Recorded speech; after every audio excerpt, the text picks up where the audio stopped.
Hi friends, welcome to வியா vlogs. So இன்றைக்கி வந்து என்னோடய ஃப்ரெண்டு வீட்டு கிரகப்பிரவேசத்துக்கு வந்திருக்கோம். யூஎஸில் இருக்க ஒரு இண்டிவிஜுவல் வீடு எப்படி இருக்குன்னு சொல்லிட்டு ஒரு ஹோம் டூர் பார்த்துடலாம் வாங்க. காலையிலே கிரகப்பிரவேசம் முடிஞ்சிருச்சு. ஈவினிங் வந்து ஹவுஸ் வார்மிங் பார்ட்டி மாதிரி ஃப்ரெண்ட்ஸ் அண்ட் ஃபேமிலிஸ் எல்லாரையும் கூப்பிட்டுருந்தாங்க.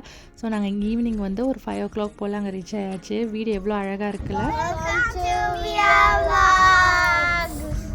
அங்கே ரீச் ஆனோடனே ரியான்ஷி அவங்க ஃப்ரெண்ட்ஸோட விளையாட ஆரம்பிச்சிட்டா. ஸ்கூலில் வந்து கையில் டேட்டூ போட்டிருந்தாங்க, அதை வந்து காட்டிகிட்டு இருந்தா ஃப்ரெண்ட்ஸ் கிட்ட. வீட்டோட டெக்கரேஷன் எல்லாமே என் ஃப்ரெண்டே தான் பண்ணா. ஸோ ரொம்ப ப்ரிட்டியாக இருந்தது. Congratulation for the new home. வீட்டுக்கு முன்னாடியே ஃப்ரண்ட் யார்டில் நம்ம கொஞ்சம் செடியெலாம் வச்சுக்கலாம். ஸோ வந்துட்டு இது பில்டரே வந்து இந்த பிளான்ட் இந்த ட்ரீலாம் கொஞ்சம் வச்சு கொடுத்துருவாங்க. இதுதான் மெயின் என்ட்ரன்ஸ். இந்த வீட்டுக்கு மெயின் என்ட்ரன்ஸ்லேருந்து ஸ்ட்ரைட்டாக போனால் ஹால் வந்துடும். ஹால் வந்து இங்கே வந்து ஹை சீலிங்ஸ். ஸோ பார்க்குறதுக்கு ரொம்ப லக்ஸூரியாக இருக்கும் ஹை சீலிங் இருக்க வீடெல்லாம். ஸோ நான் சொன்ன மாதிரி அந்த டெக்கரேஷன்லாம் ரொம்ப ப்ரிட்டியாக இருந்ததில்ல, இவங்க தான் அதை பண்ணது. கிச்சன் வந்து ஓப்பன் கிச்சன் கான்செப்டில் இருக்குது. ஸோ ஹாலில் இருந்தே நம்ம கிச்சனுக்கு வந்து ஃபுல் ஓப்பனாக இருக்கும். நம்ம கிச்சனில் சமைக்கும் போது போர் அடிக்காது. வீட்டில் எல்லோரும் என்ன பண்ணுறாங்கன்னு கண்காணிச்சிட்டே இருக்கலாம்.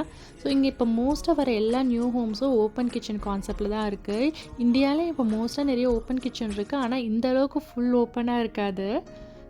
ரெஃப்ரிஜிரேட்டர், வாஷிங் மிஷின் மற்றெல்லாம் நம்ம தான் வாங்கணும்.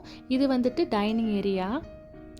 டைனிங் ஏரியாலேருந்து இன்சைட் போனால் ஒரு பட்லர் பேண்ட்ரி இருக்குது. அதுக்கப்புறம் வந்து ஒரு ஸ்டோர் ரூம் இருக்குது. அதுக்கு பக்கத்தில் தான் வாஷர் ட்ரையர் ஸ்பேஸு. அதுக்கப்புறம் இங்கே மட் ரூம் சொல்லுவாங்க, அதாவது கோட் ஸ்டாண்ட் எல்லாம் வைக்கிறதுக்கு. இந்த டோர் வழியாக போனால் கராஜுக்கு போயிடலாம், 2 car கராஜ். இந்த வீட்டில் வந்துட்டு ஹை சீலிங்கோடு இருக்க ஹாலில் வந்துட்டு ஃபயர் பிளேஸும் இருக்குது. மற்ற ஏரியா என்னென்ன இருக்குதுன்னு போய் பார்த்துடலாமா?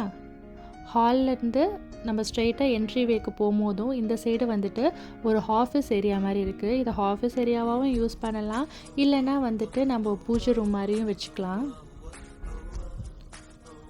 மோஸ்ட்டாக இங்கே நிறைய பேர் இது பூஜை ரூமாக வந்து நம்ம மாற்றிடுவாங்க. அதுக்கப்புறமா இன்னொரு பெட்ரூமும் இங்கே இருக்குது. ஸோ இது வந்துட்டு மெயின் பெட்ரூம் இல்லை, இது பெட்ரூம் நம்பர் 2. இங்கே வந்துட்டு பெட்ரூம் வித் ஒரு கிளாசெட் இருக்குது. வெளியில் போனால் ஒரு பாத்ரூம் இருக்குது. பாத்ரூமில் வந்து இங்கே வந்து ஸ்டாண்டிங் ஷவர் இருக்குது. ஸோ இன்கேஸ் நம்ம வீட்டில் ஊர்லேருந்து இந்தியாவிலேருந்து அம்மா அப்பா எல்லாம் வராங்கன்னா ஸோ வந்து ஸ்டாண்டிங் ஷவர் இருக்கிற பாத்ரூம் ரொம்ப அவங்களுக்கு கன்வீனியண்ட்டாக இருக்கும். இது மாஸ்டர் பெட்ரூம். மாஸ்டர் பெட்ரூம் வந்து எல்லாத்தோட கொஞ்சம் ஸ்பேஷியஸாக இருக்கும். அதே மாதிரி நம்மளோட பேக்யார்ட் பார்த்துருக்கோம். மாஸ்டர் பெட்ரூமில் வந்துட்டு மாஸ்டர் பாத்ரூம் வந்து ஸ்டாண்டிங் ஷவரும் இருக்குது, டப் வித் டபுள் சிங்க் இருக்குது. அவ்வளோ இடம் இருந்தும் இங்கே வந்து பாத்ரூமில் உட்காந்துட்ருக்கீங்களேன்னு கேட்டுட்டு இருந்தேன். இல்லை, பாத்ரூம் மேலே இவ்வளோ இடம் இருக்குல்ல, அங்கே நாங்கள் உட்காந்துட்ருக்கோன்னு சொல்லிட்டு சும்மா வந்து சொல்லிட்டு இருந்தாங்க.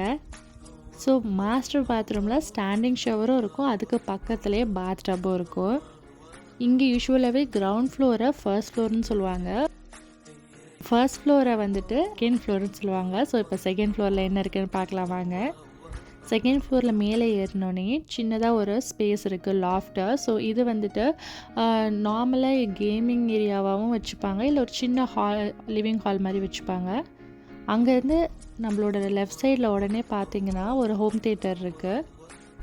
டபுள் சீலிங் இருக்கிற வீடோட அட்வான்டேஜ் என்னென்னா, நம்ம இது மாதிரி செகண்ட் ஃப்ளோர்லேருந்து கீழே ஃபுல் ஆக்சஸ் இருக்கும். ஸோ வீட்டில் எல்லா ஏரியாவும் நம்ம பார்க்க முடியும், ஓப்பனாக இருக்கும். ஸோ எல்லோரும் இருக்கும்போது ரொம்ப கனெக்டடாகவும் இருக்கும். நான் யூஸ்வலியாக ஹை சீலிங் வீடு எனக்கு ரொம்ப பிடிக்கும். ஆனால் ஹை சீலிங் வீட்டில் மெயின்டெனன்ஸ் கொஞ்சம் கஷ்டம்னு சொல்லுவாங்க, பட் இருந்தாலும் பார்க்குறதுக்கு ரொம்ப அழகாக இருக்குல்ல. ஸோ இந்த சைடு இருந்து பார்த்தா நம்மளோட ஃப்ரண்ட் டோரும் தெரியும். நான் திருப்பி சொன்ன மாதிரியே ஹை சீலிங் இருந்தால் எல்லா இடத்துலைக்கும் நம்ம ஆக்சஸ் இருக்கும் வீட்டிலேருந்து பார்க்குறதுக்கு. இது ஒரு சூப்பர் பிளானு. இந்த வீட்டு பில்டர் வந்து ப்ரீசர் ஹோம். ஸோ வந்துட்டு நான் சொல்லிட்டு இருந்தேன், இதுதான் என்னோடய ட்ரீம் ஹவுஸோட பிளான் மாதிரி இருக்குன்னு என் ஃப்ரெண்டுக்கிட்ட சொல்லிட்டு இருந்தேன். ஸோ இது பெட்ரூம் நம்பர் 3. அதுக்கப்புறமா பெட்ரூம் நம்பர் 4. இதுக்கு வந்து அட்டாச்டு பாத்ரூம்ஸ் கிடையாது, கிளாசெட் ஏரியா மட்டும்தான் இருக்குது. ஸோ இங்கே நடுவில் வந்துட்டு ஒரு பாத்ரூம் கொடுத்துருக்காங்க. வீடெல்லாம் சூப்பராக சுற்றி பார்த்தாச்சு. நெக்ஸ்ட்டு கிஃப்ட் கொடுத்துட்டு டாட்டா பாபாய் சொல்லிவிட்டு கிளம்புறதுக்கு நேரம் வந்துருச்சு. எங்களோட நீங்களும் இந்த வீடியோ பார்த்து என்ஜாய் பண்ணியிருப்பீங்கன்னு நினைக்கிறேன். ஸோ இந்த வீடியோ பிடிச்சிருந்தா மறக்காமல் லைக், ஷேர், சப்ஸ்கிரைப் பண்ணிடுங்க. அதே மாதிரி இந்த வீடியோவை யாருக்கா ஷேர் பண்ணணுன்னா மறக்காமல் ஷேர் பண்ணிடுங்க. தேங்க்ஸ் ஃபார் வாட்சிங்.